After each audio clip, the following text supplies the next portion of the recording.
subdued start for European share markets this morning, with the UK's FTSE 100 index up around about 11 points at the moment, while the Euro Stoxx 50 index is trading broadly flat.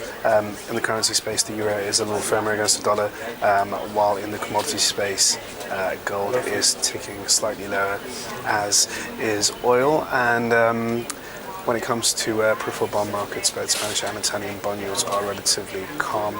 So is the Portuguese 10-year, and in US stock futures, both the Dow and the S&P are inching a little higher. Good morning, I'm Ishaq, Siddiqi, and welcome to your daily market bite. I'm going to give you a quick idea of what's going on in financial markets today. So yesterday we had a pretty strong session in the US, with the Dow and the S&P both posting fresh highs again, despite the fact that we had pretty poor US retail sales data. But in this environment, bad news is good news, in the sense that the Fed's tapering intentions become the market's hobby in terms of when they second guess the next move from by the Federal Reserve, and especially this week because we have Fed Chairman Ben Bernanke giving his speech to Congress on Wednesday and on Thursday.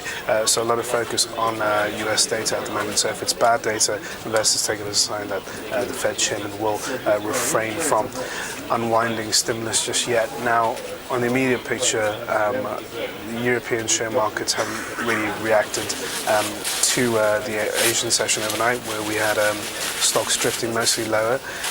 In Europe, we are generally positive on the whole, but a little bit hesitant ahead of a wealth of economic data today. We've got a bunch of things on the plate, such as inflation data out from the Eurozone, the UK and the US, together with the German ZEW survey, and at the same time in the US we have industrial output and the NAHB housing market report. We also have a wealth of earnings coming out from the US. Remember, yesterday we had Citigroup.